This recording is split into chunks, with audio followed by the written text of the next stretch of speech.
자, 그러면 오늘 본문에 구원의 아름다운 소식을 전한다 이렇게 말씀하시죠.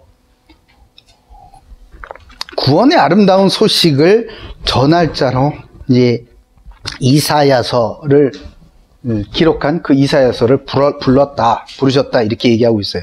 이 본문이 이사야서는요, 주전 739년에서 680년까지 남유다 왕국의 귀족 출신 선지자로 활동한 이사야에 의해서 이 기록이 된 책입니다. 당시 남유다 왕국의 상황, 영적인 상황은 어땠냐? 솔로몬 왕 이후에 타락하기 시작을 했죠. 그렇죠? 우상이 1000개나 솔로몬 왕이 들어왔으니까.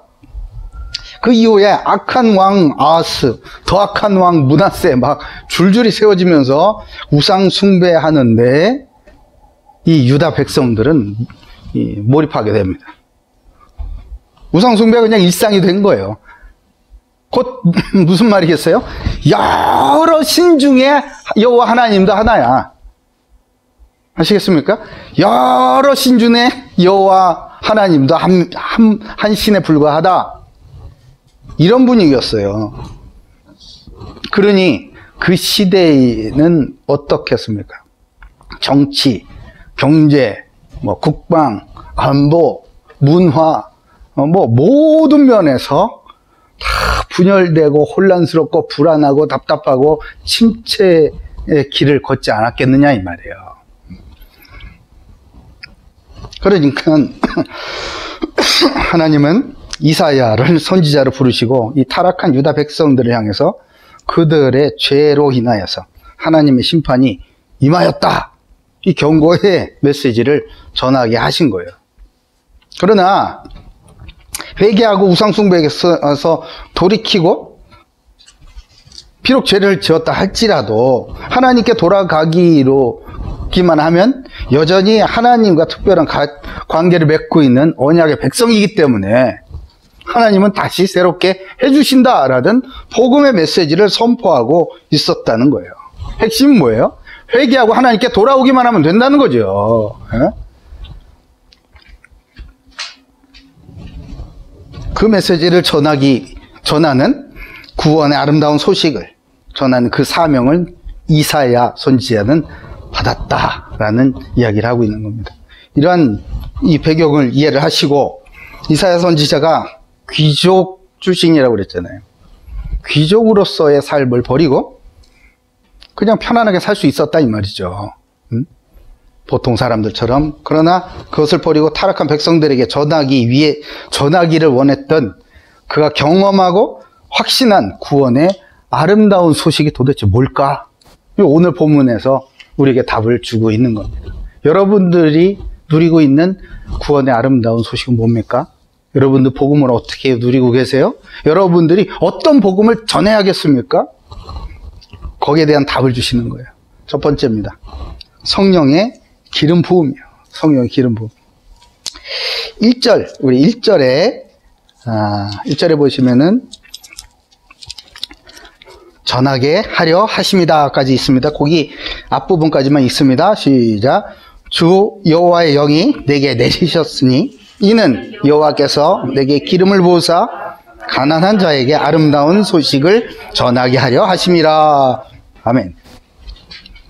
하나님은 구원의 아름다운 소식을 전하는 일, 곧 사명을 맡기기 전에요, 꼭 하시는 일이 있어요. 그게 뭐냐면 그 사명을 맡은 자에게 필요한 것들을 미리 다 예비하시고 채워주시는 것으로 시작을 합니다. 구원의 아름다운 소식을 선포할 현장에 보내시기 전에 가장 중요한 하나님의 영, 곧 성령으로 충만케 하신다 이 말씀이에요. 여러분들 중요한, 이것은 나의 사명이야. 하나님께서 내게 맡겨주셨어. 나를 이 시대에 무엇으로 세우기를 원하셔. 좋습니다. 그 현장에 나가기 전에 성령 충만 받으시기를 바랍니다. 이거는요, 내가 달래서 주는 게 아니라 하나님께서 주신 것을 받고 나가게 되어 있다 이 말이에요. 너무 간단한 원리죠. 이걸 보고 뭐라 그래요? 기름 부음이다. 이렇게 얘기를 하는 거예요. 기름 부음.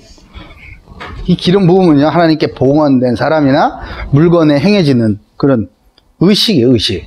특히 기름 부음 받은 사람은 어떤 특정한 직임이나 사역을 위해서 하나님으로부터 그 권위와 신분이죠. 신분과 권세를 위임받는 거예요. 공식적으로.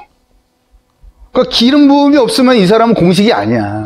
하나님과 둘이 은밀하게 맺은 계약일 뿐이죠, 그거는. 그런데 하나님께서는 이 사람을 세워서 사용하시기 전에 반드시 기름 붓는 그 대관식이라는 게 있습니다. 그런 과정들이 있어요.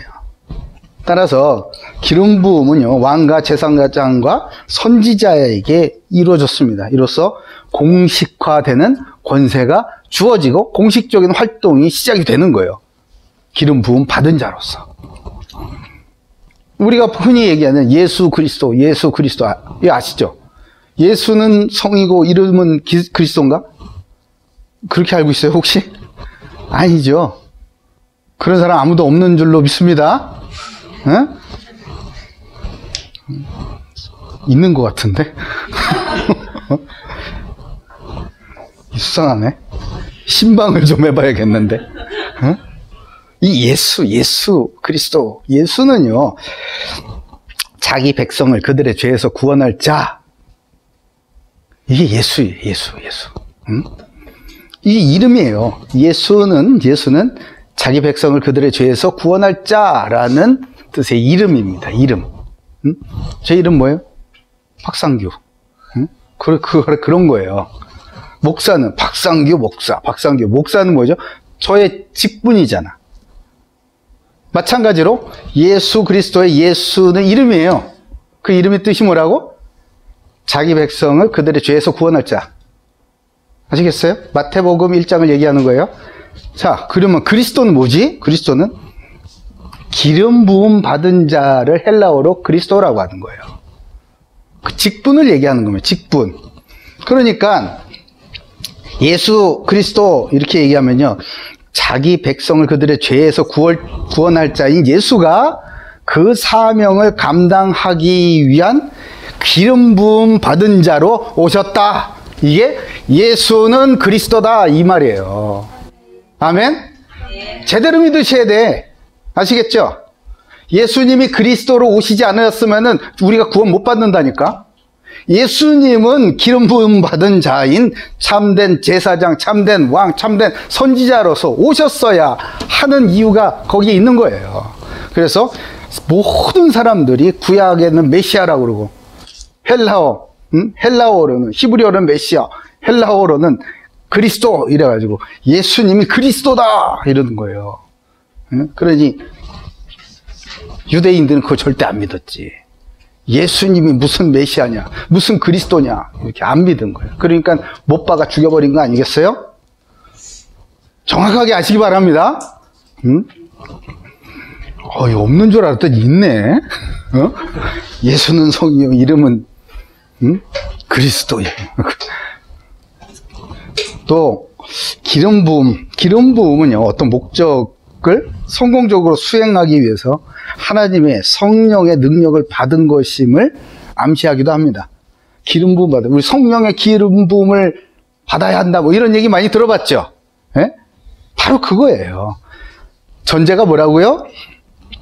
어떤 특정한 목적을 성공적으로 수행하기 위하여서 성령으로 기름 부어 주시는 거예요. 아시겠죠? 자, 그러면은 제가 늘 말씀드리죠. 사명을 붙잡지 않으면 성령 충만 안 주신다고. 예?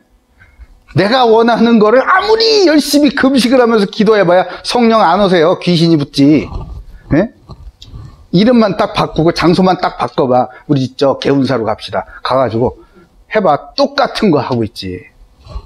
되겠어요? 그러면? 하나님께서 영광 받으시겠냐고. 성령을 부어주시겠냔 말이에요. 아니란 말이죠. 그러니까 성령의 기름 부음은요, 하나님의 영광, 곧 예수가 그리스도이심을 증거하는 그런 성공적인 인생을 살 수 있도록 우리에게 부어주시겠다라고 하신 하나님의 언약이자 거룩한 약속이에요. 이 약속을 믿는 자마다 하나님께서 내게 맡겨주신 그 일, 내가 존재의 목적을 빨리 찾아야 돼. 존재 이유를 빨리 찾는 거야. 그래가지고 그걸 붙잡고 기도할 때 내 힘으로는 안 됩니다. 하나님께서 함께하여 주시옵소서 라고 할 때 하나님의 그 시간표, 하나님의 때에 맞춰서 하나님의 놀라운 성령을 우리에게 부어주심으로 말미암아 하나님께서 맡겨주신 그 일을 하나님의 영이신 그 성령이 이루어 가시는 거예요. 그렇기 때문에 저와 여러분은 우리는 예수가 그리스도임의 증인으로 서게 되는 것이죠. 왜요? 우리의 몸을 통해서 하시기 때문에, 우리의 인생을 통해서 하시기 때문에, 저와 여러분이 열심히 준비하는 그 일을, 그 전공 분야, 전문 분야를 통해서 하시기 때문에 그렇습니다. 그러니까 하나님의 성령을 받은 사람은요, 그 분야의 정상에 오르게 돼 있어요. 하나님이 그렇게 하신다니까.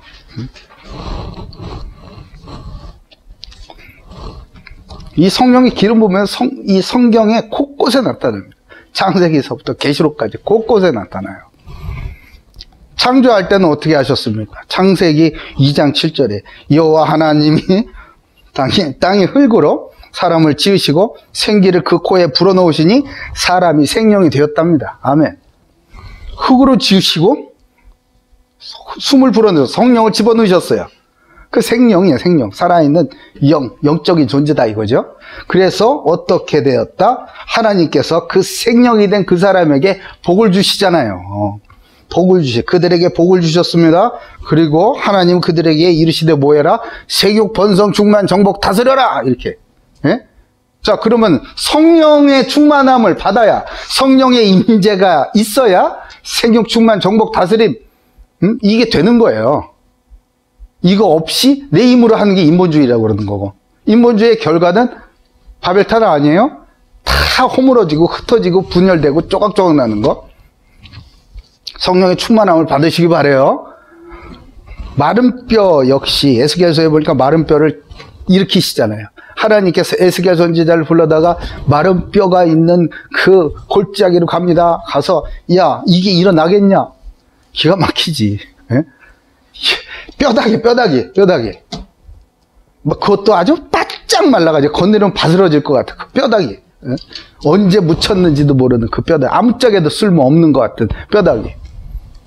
가서 말해. 내가 시킨 대로 말해. 딱 말을 했어요. 그래 뼈다귀가 막 일어나네.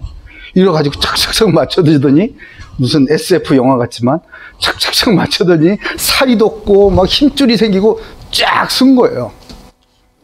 근데 보니까 그냥 이렇게 좀비같이 이렇게 서 있다 뿐이지. 아무런 능력이 없네? 그러니까 이렇게 말씀하세요. 하나님께서. 에스겔한테. 37장, 에스겔서 37장 9절 10절이에요. 또 내게 이르되 인자야 너는 생기를 향하여 대언하라. 생기에게 대언하여 이르기를 주 여호와께서 이같이 말씀하시기를 생기야 사방에서부터 와서 이 죽음을 당한 자에게 불어서 살아나게 하라 하셨다. 그렇게 말하라는 거예요. 가서 그 뼈다귀, 아무런 능력도 없고 아무런 생명력도 없는 그 뼈다귀 같은 것들한테 가서. 그러니 에스겔이 그 무슨 소리세요? 보세요, 이게 되겠냐고요, 하나님. 이라고 하지 않았습니다. 에스겔은 어떻게, 이에 내가 그 명령대로 대언하였더니 그래요. 그 명령대로 대언하였더니. 생기가 그들에게 들어가매 그들이 곧 살아나서 일어나 서는데, 잘 들으세요. 이 뼈다귀 무더기가 어떻게 됐느냐? 극히 큰 군대더라. 아멘.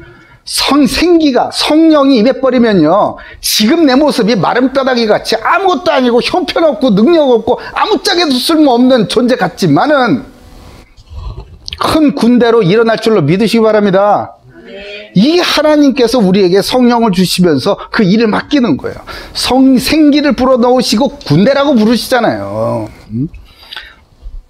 그러니 오직 성령이 너희에게 임하시면 너희가 뭐 된다? 땅 끝까지 이르러 그리스도의 증인으로 서게 된다. 이 말이잖아요. 성령 없이는 우리는 아무것도 할 수 없어요. 성령 없이는 우리가 크리스천답게 살겠다? 안 되는 일이에요. 안 되는 일. 하나님께서 저와 여러분을 구원의 아름다운 소식을 전하게 하기 위해서 부르시고 세우셨다는 이 사실을 믿으시기 바라요. 우리의 무능함과 연약함을 아시는 하나님께서 그 하나님의 나라의 일을 행하게 하시기 위하여서 약속하신 성령을 우리에게 반드시 부어주실 줄로 믿으시기 바랍니다. 그럼 뭐해? 구해야 되는 거예요. 구해야 되는 거. 성령 달라고. 내게 사명 이제 알았습니다. 하나님께서 나를 통해 이루실 이제 알았습니다. 근데 감당이 안 되네요. 제가 에드보켓 코리아 그 양비원교회 가니까 그 서울지방법원인가? 그 무슨 마징가제트 같이 생겼더라고. 이 건물 자체가 사람을 압도해요. 그 앞에 서가지고 이렇게 해가지고 꼭대기가 보이는. 와, 검찰성은 왜 이렇게 시커매? 어휴, 그냥 기가 팍 죽어. 그 앞에 가서 우리가 집회를 하면서 뭐 했습니까? 하나님께서 법조계를 복음하실 줄로 믿습니다. 여기서 한 사람만 나오면 된다. 한 사람만. 그런 기도 했잖아요. 그런 거예요. 그런 거. 왜? 믿음이 있기 때문에 그런 과감하고 담대한 기도할 수 있는 건 아니겠습니까? 우리의 무능함, 연약함 다 아세요. 걱정하지 마세요.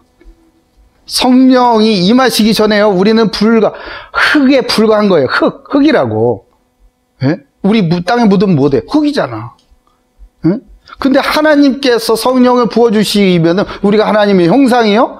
영원한 하나님의 나라를 상속받은 하나님의 상속자라고 부르시지 않습니까? 그냥 흙에 불과한 거예요. 살과 가죽으로 덮인 마른 뼈다귀에 불과하다는 거예요. 이 사실이 인정이 돼야죠. 성령이 없으면요, 예수님 죽으시고 부활하심을 아는, 예수님이 그리스도라고 하더라라는 것을 아는 그냥 지식인에 불과하다 이 말이에요. 그런 지식인 앞에서 사탄마귀는 전혀 미동도 하지 않습니다. 사랑하는 고대교회 모든 가족들은요, 성령 충만을 받아 나를 통해 구원의 아름다운 소식, 예수가 그리스도이심이 증거되는 권능의 삶을 사시길 주님의 이름으로 축복합니다.